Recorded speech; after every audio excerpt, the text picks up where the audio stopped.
Please welcome Principal of People Strategy at KPMG, Kristine Coogan.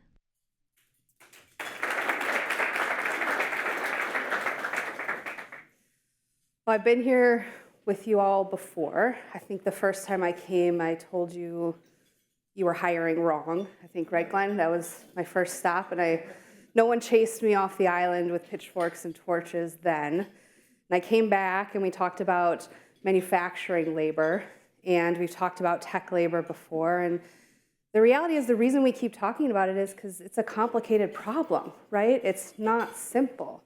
And John, you asked us yesterday an important question. Do we want this auto industry in Michigan? And if we do, are we willing to do what it takes to make it happen? And what strikes me about this moment that we're in is that it might not be that different from moments in the past. So wherever Danielle is, I started to think about the data. And I started to reflect on what made Detroit and Michigan the center of automotive in the first place, right? And why did so many people, some of the best and brightest in the world at the time, choose this place and this industry? And the answer is actually pretty simple, because it's things that Glenn just talked about, right? And MichAuto has been doing the work to define the confluence of factors that make it happen, that equation that Glenn mentioned. So what did Detroit have before the auto industry? Well, it had a lot of geographic benefits, right? Right in the middle, we got the Great Lakes, got great climate-ish sometimes, depending.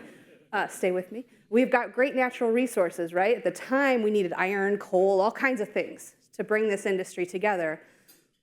But we had a lot of infrastructure, because before Detroit was making cars, what were they making? Anyone know?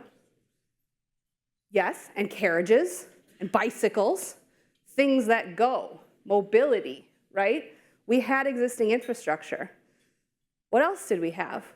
Visionaries. I don't even need to say the names. You know the names of the people, and a lot of those names survive today on our buildings, on our brands. We know who they are. They were bold and brave and had a big idea. But you know what a big idea needs? Requires investment. And you heard the mayor talk about that yesterday. And Ron, you asked that great question about what can government do, right? Consistent investment, and not just government, industry, not just Detroit, but Michigan and nationally, right? We rallied for resources to bring them here, to create the right incubation for the automotive industry. But what else did we have? We had pioneers, people who saw this coming together and thought, that's what I want to be a part of. I want to be there, right? We had big brains, we had strong hands, we had a lot of people choose Detroit, choose auto, come from the farms and the other big cities and say, this is the place. And they filled our manufacturing plants, our research labs, our offices, our dealerships, and our garages with all of their diverse talents. And they made the industry what it is today. And they transformed the world, right from Detroit, right from Michigan, right? The question is today all that different? Are we just bicycle and carriage-making people who are trying to figure out the next thing? Maybe, because all of these things are true today, and Glenn, your studies have proven that. We have the resources, we have the geography, we're still here. We have the visionaries, you're gonna meet a couple of them on the panel today, but there's so many more. We have the infrastructure through our higher education system. Again, we're gonna have a representative to speak to what higher education brings to the equation. So all we need are the pioneers. We need more pioneers, people who are willing to take a chance on us, and you're gonna hear from a representative from Grand Rapids who's making that happen there.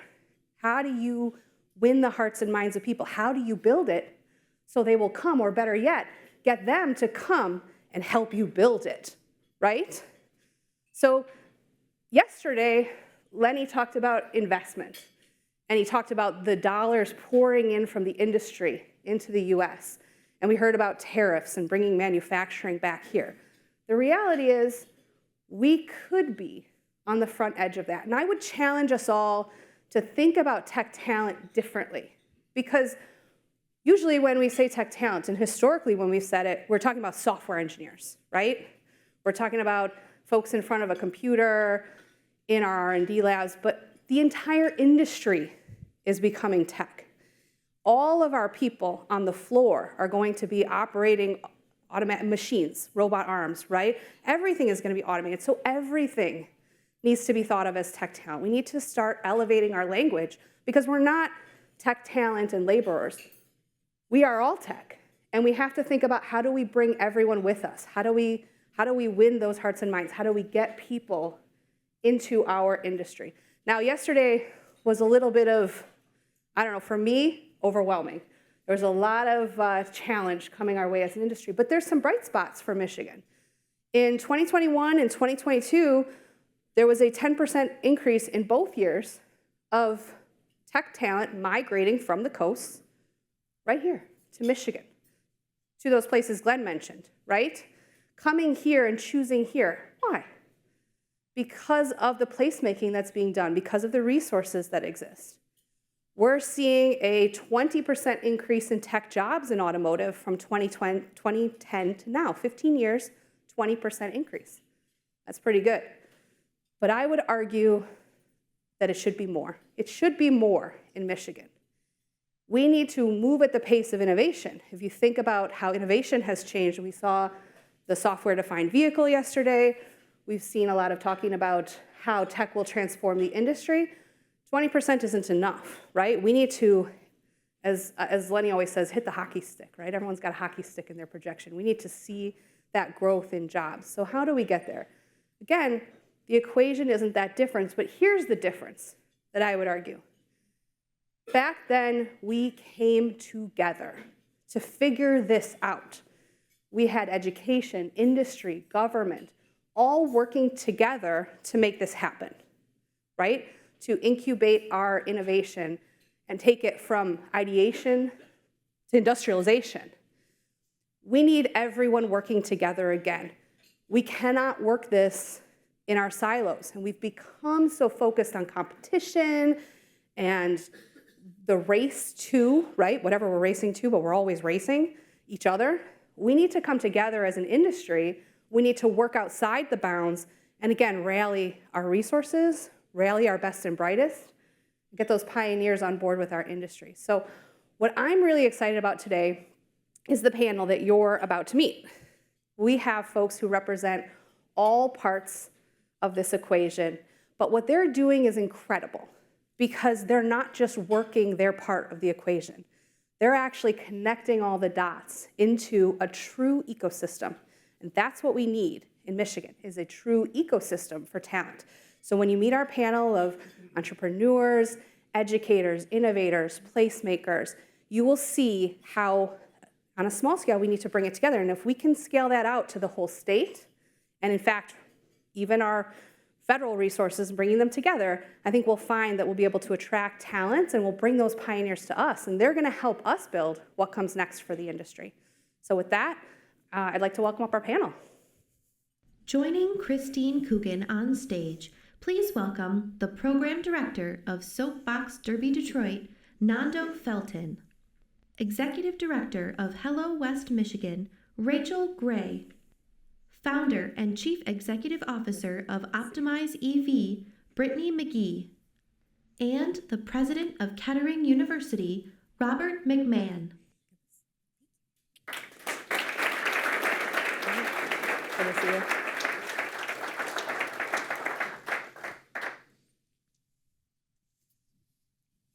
Welcome, panel. Thanks for being here. Thank you. For making the trip. I got to hear about everyone's trip up yesterday, and some were adventurous and some were less adventurous, but all good. Great ways to get to Mackinac. So I want to start with what Glenn always reminds me is kind of an extended elevator pitch, right? So for the audience here, will you tell us who you are, your background, and what you do, right? What you do and what your connection to MichAuto is. Shall I go first? Of course. Oh. Yeah. Good morning, everybody. Nando, Felten here. Give a quick background on me. I've been lobbying for students since I was 18 years old, and that was about 9 years ago to give you guys my age. So I realized that I had to start doing that because of the fact that I wanted to design cars and airplanes when I was in high school. But honestly, I had no way to do that except for drawing them. And so for the time being, I got to study at the University of Michigan for my undergrad, where I focused on advanced battery research. I realized that my passions of becoming an engineer and a scientist, that's not really what I wanted to do. I realized that through that, I wanted to be on the other side of the classroom. I actually switched my major from engineering to education, and some of you might call me crazy, but I think it was the best decision I made in my life. After my undergraduate degree, I got an offer to work at Google to build a tech school for high schoolers, we were the first tenant in the newly renovated train station, which was incredible. So for the past 3 years, I've had the opportunity to inspire so many young kids in the city of Detroit to become technology leaders through computer science, robotics, and engineering. Along the way, got to meet Glenn Stevens and really push this initiative of how do we increase tech talent in the city. At that time, I also finished my master's in tech education, currently pursuing a PhD at the University of Michigan in education. Along the way, I am building companies for students. I'll talk a little bit more about that, what that means, and how I'm playing my role in solving the equation for tech talent. So I'm Rachel Gray. I'm the Executive Director of Hello West Michigan, and we are in the business of growing the Michigan population. We are the Talent Attraction and Retention Initiative for West Michigan, so really helping people who are interested in relocating there, bringing them to the area, working with companies as they're recruiting talent to the area. We help with the community resources, help their significant others find employment, really making sure that West Michigan is the right place for them. And in our work, we were the first organization of our kind in the country that does what we do.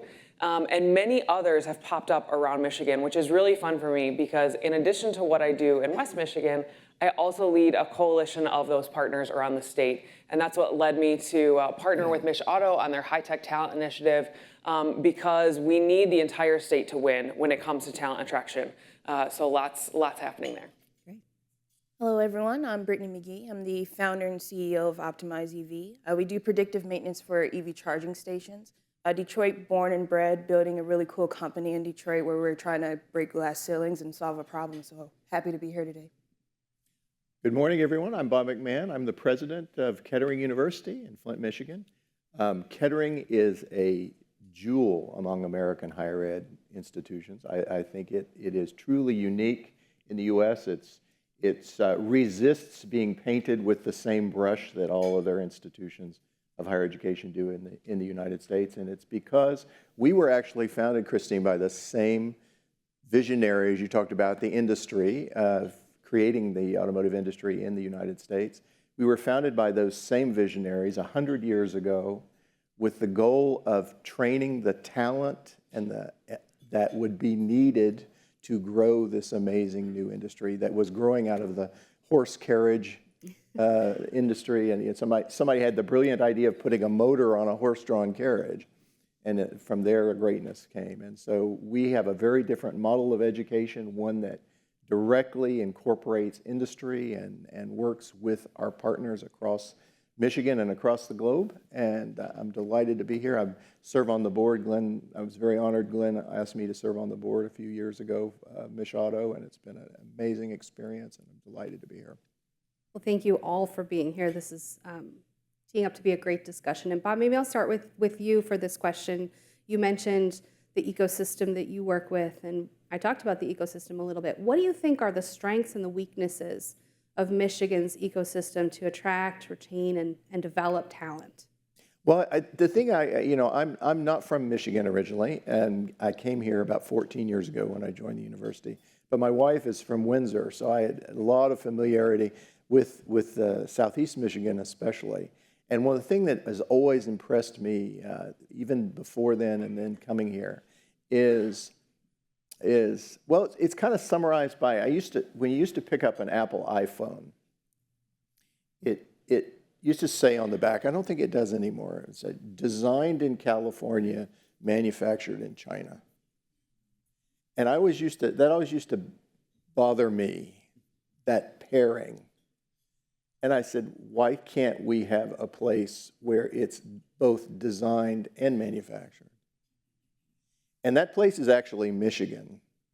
And because there is such a long and storied history and tradition of making things here, as well as designing things.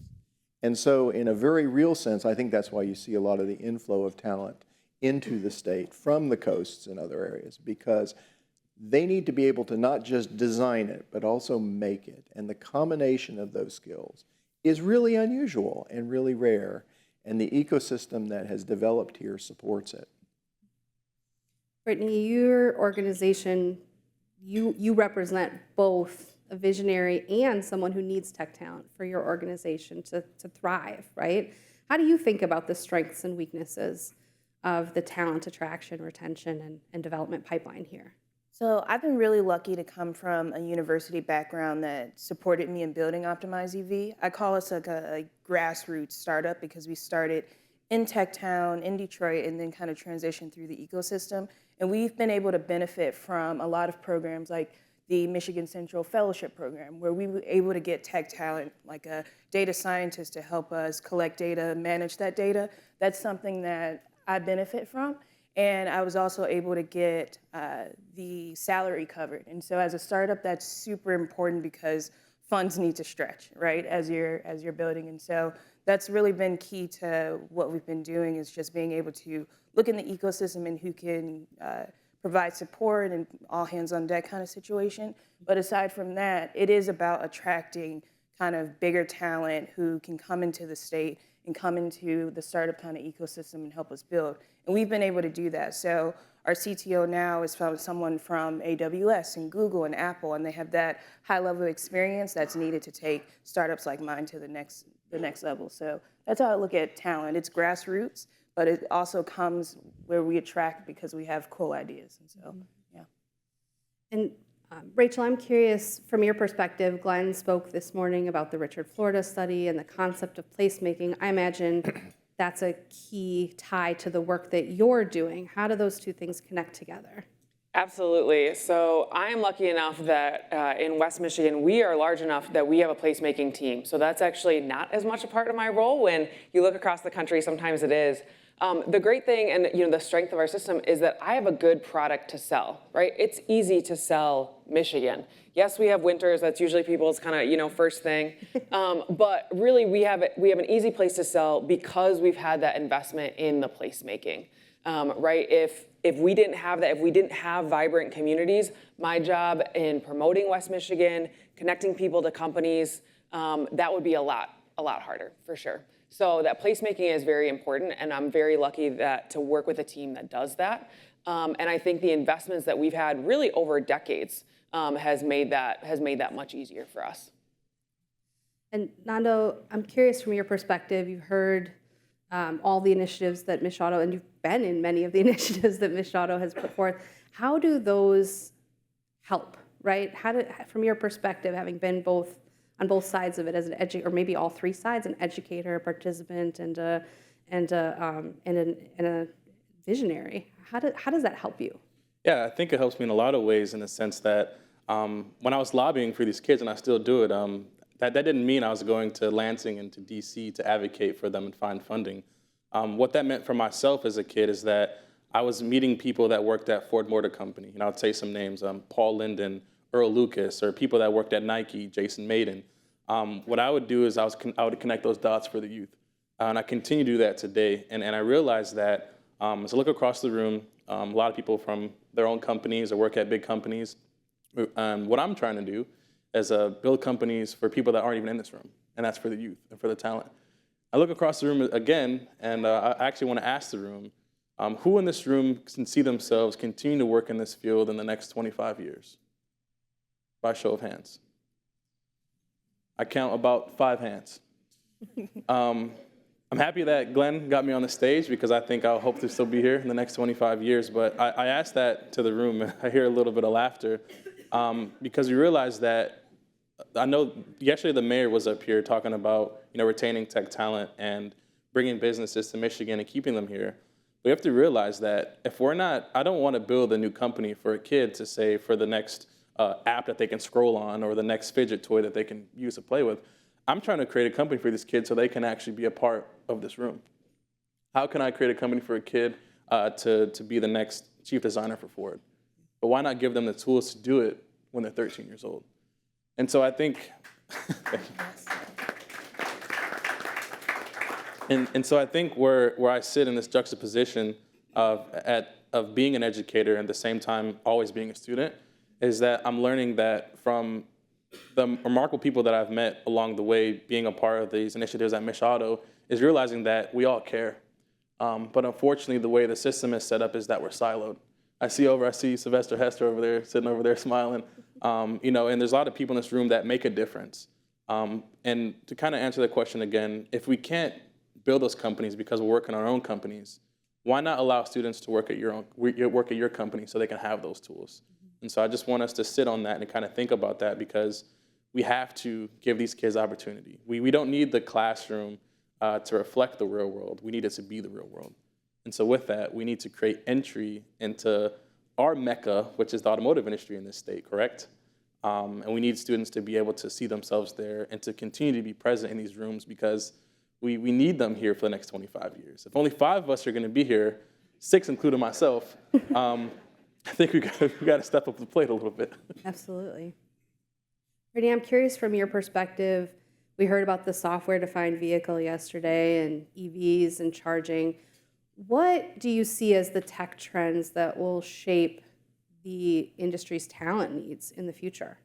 So we know AI is kind of the buzzword right now, but think about kind of other intelligence kind of background technology that we're thinking of. So autonomous vehicles is a really cool concept, and how can we kind of lend that to other things like drones or other technologies, even medicine? When we think about companies like Just Air doing really cool things in clean air, those are founders who are doing really cool kind of problem-solving things. And so those are the trends that we want to be able to, take on and kind of continue building. And so that's really important when you think about OptimizeEV, because we try to be in the ecosystem and figure out how to best solve a problem in the background and how to kind of build on those technologies. So I mentioned AI, I mentioned things like autonomous kind of items and those things. Drones, you have micro-mobility, which is really important. You think about scooters, you think about, we have roads down in Detroit where people can drive on and it can charge a car. Those are really cool things that we can continue to build on in the future. So those are the trends that I see kind of moving forward. Even though AI is definitely the guinea pig right now, I think we'll see that kind of transition into cooler things as we start to kind of think above that. Absolutely. And Bob, I'm curious, Kettering's reputation for partnering with industry is key. So when you hear about these tech trends, how do you work and partner with industry? And can you give us a few examples of how you help prepare talent? Well, I think all these answers are kind of tied together in some interesting ways, because one of the things that we, in our business of educating students, one of the things that we're faced with daily is the industries, and I think, Nando, this may be why you had so few hands go up, actually, in the sense that the industries we're training our students for right now don't exist today. We don't know what the landscape of this industry looks like 20 years from now. But we do know, and we don't know how AI is going to impact that. We don't know how it's going to impact skills, we don't know how it's going to impact, but all of these things. But what we do know is how the constant through this is flexibility of thinking, the ability to learn, to teach oneself, to retool, to advance as the industries change. And so one of the best ways that you get that, you learn that, is not in the classroom. It's actually through experience. And I think William Blake once said, experience is the only school that one has. And that's where the Kettering model is so powerful, is that our students, when they enter the university, they spend half of the time in classroom, and they spend half of their academic career in professional placements in industry. There's probably very few industries, very few companies represented in this room where we don't have students in your organization today. They are learning. They are learning critical skills about future. They're learning critical skills about how to adapt to this changing landscape, to be present when the new industry gets created, and how to position themselves in that way. So, and we partner currently with over 400, almost 500 companies worldwide where we have students half of the year in professional roles in those organizations as engineers, as scientists, as business people. And what they learn in those roles is every bit as important as what they learn in classroom. In fact, I would argue it's much more critical. Rachel, I'm curious about attracting talent because I think there's a different lens when you think about students and developing them versus maybe more earlier mid-career. Can you tell us a little bit about how Hello West attracts talent and like what do you do to differentiate? Because as you said, there's lots of tech hubs and talent attraction initiatives popping up nationwide. Your competition is fierce. How do you address that? Yeah, so that's a really interesting question because when I started this, there was no conference to go to. There was no one to pull ideas from or benchmark with. And now, in a couple weeks, I'm actually headed to my national conference. And I probably have, I would say, 75 to 100 peers around the country who are all saying the same message, which is that their community is a great place to live, work, and play. And so differentiating ourselves really becomes about what is that experience for the candidate, for that potential relocatee who is looking to come to Michigan. Now, of course, there is the product itself, right? What do our communities look like? What does our economy look like? What are the job opportunities, right? That's certainly going to look different, and we need to make sure that those pieces are robust so that I have a good product to sell. But then relocation, honestly, it's a sales funnel, right? You are asking someone to make one of the top 3 most stressful life decisions they'll ever make, right? So after death of a loved one, divorce, next is relocation to a new community, which means that we really need to provide a great candidate experience for them when they're relocating. That's providing resources when they need it, making sure that they can connect with those companies very easily, right? We don't want companies saying we're dying for talent and then candidates saying, I'm looking for a job, who's hiring, right? We have to bring those two audiences together.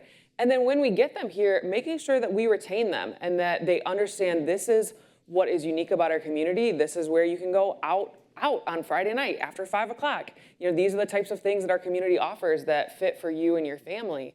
Making sure that they're really getting plugged in and that as a community that we're welcoming them. Mm-hmm. So, you know, at Hello West Michigan, we have a variety of programs that address that, but I think one of the areas that we've been really successful in is creating that system. Because again, people do not decide to relocate overnight. You have to follow them for a while. It's a long customer journey. And so we have a system where if a candidate says, hey, I'm interested in moving to Michigan, that may not happen tomorrow, next week, next month. We may be working with them for 6 months to a year before they make that decision.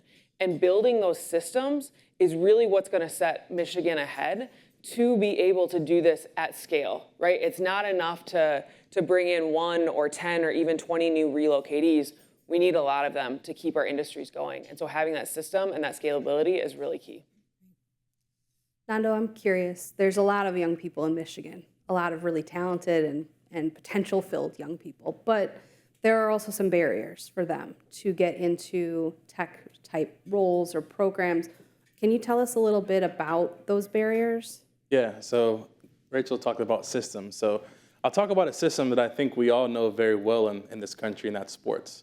Last night, I got the opportunity to listen to Jared Goff. Hope some of you guys got to listen to him too. I don't know why I was so infatuated with our hero, our quarterback for the Lions. But I think the same way that we look at this sports system, and we see so much entry. A lot of times, I grew up playing sports, football, basketball, soccer, and I realized that even when I wasn't at practice, I was still practicing. And so for our students nowadays, we have to realize that the opportunities presented to themselves, to the students, we realize that there's only like 3 high schools in Detroit in DPSCD that have computer science as an AP course. If we think about varsity football in the city of Detroit, there's about 400 students in DPSCD. and there's probably only 60 students in AP Computer Science. So we have this system that is very successful of sports. We have this system of tech that honestly doesn't really exist. And so the same way that I practiced when I wasn't at practice is we need to give kids the opportunity to practice all the time because they don't have practice.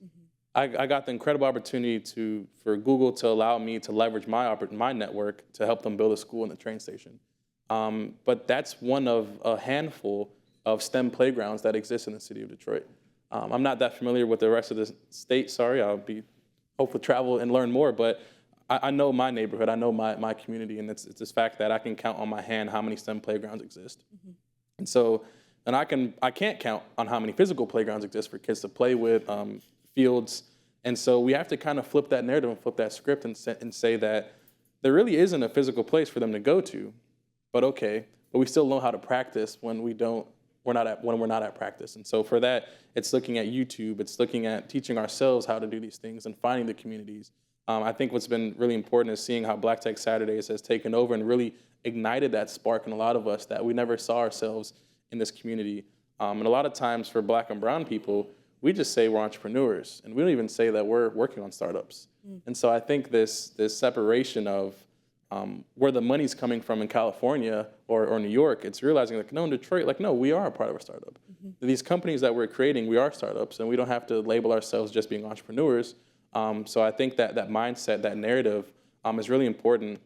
And I just hope that we can connect higher education with industry, with K through 12, and make sure it's successful, and make sure that there's policies set in place where we communicate.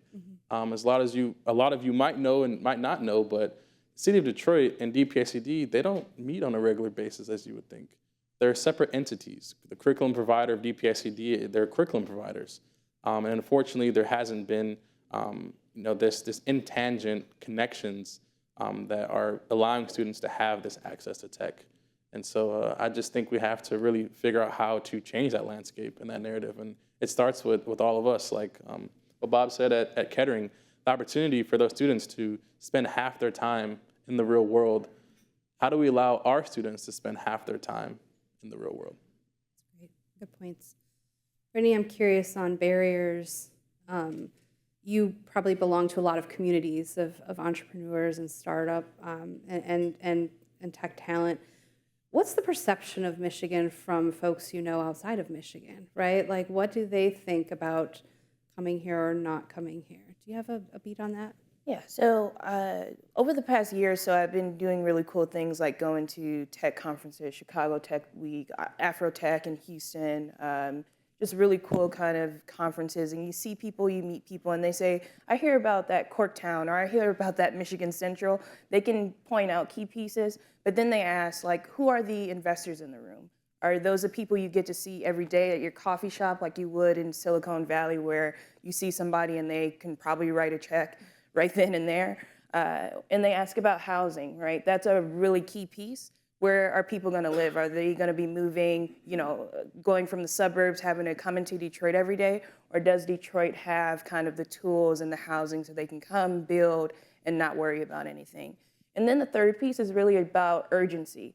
Urgency is super key in startup environments. And so is Detroit so systematic where it's going to take a long time to be able to work with a corporate partner or get that pilot going or be able to raise that capital, where everybody has to do 60 levels of due diligence in order to get something done?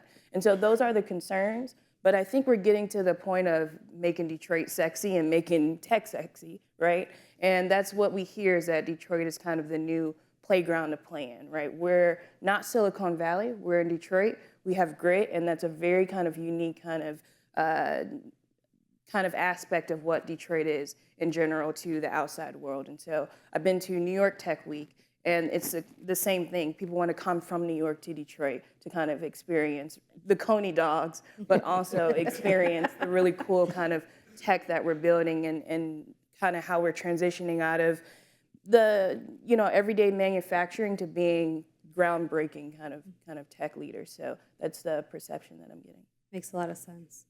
As we wrap up here, I'd like to ask each of you about your vision for the tech talent ecosystem for Michigan, and what is one thing you think it will take to get there? Nando, do you want to start us off? I don't want to start. You don't want to start? Let me end so I don't take all the time. All right. Bob, you want to start us Oh, you off? want to put me on? Yeah. I just The want to say hot that seat down there. The Coney dog is a great story. I did a whole research project on the Coney dog. We should have another section on that. Will you We'll present have a that panel. next year for us? I'll next present year, that next Joe. year. All right. Put that on the agenda. It's actually an amazing story. It has intrigue, international travel. It's got it all. But I come from North Carolina, and North Carolina has a pretty advanced entrepreneurial ecosystem, and I've done a lot of work in California as well, so I've seen it from that. The thing that's missing here in that all the pieces and parts are here. Mm-hmm. The thing that kind of strikes me as it's missing that we still need to develop are the connectors between the pieces. And you made a comment about the coffee shop, somebody in the coffee shop. Having somebody here who can write a check is an important thing, of course, especially when you're a startup, an entrepreneur, any time actually. But those people serve a more important function than that, and that is they connect pieces of the infrastructure. And we don't yet have the cultural underpinnings. It's coming, but it's something we need to focus on, is how do we build the connective tissue across the entrepreneurial system? Because we have the incubators, we have the startup places, we do have capital formation in the area, although it's can always be stronger. We've got lots of great entrepreneurs. We've got one of the great pleasures I have every day. I go in and I interact with students who are completely jazzed about technology. They are all into creating the future. They can't wait to get started. All of these are great forces. We need to build the connective tissue. Good point. Brittany, what's your thought? Yeah, the thing missing for me is the exit. That is probably the most important piece for startups, and so we need more exits in Michigan, in Detroit, so we can prove that we are building successful companies from incubation all the way to the point where we get commercialized, build revenue, and can exit. That's super important. And the second piece for me is we have to realize that the ideas are in our backyard. And so you take that person from high school or from Wayne State or from U of M, from Traverse City, and really invest in those and kind of take it along the way so they can exit. And so exit is kind of the most important piece I think we're missing in Michigan, is that we need to get more exits.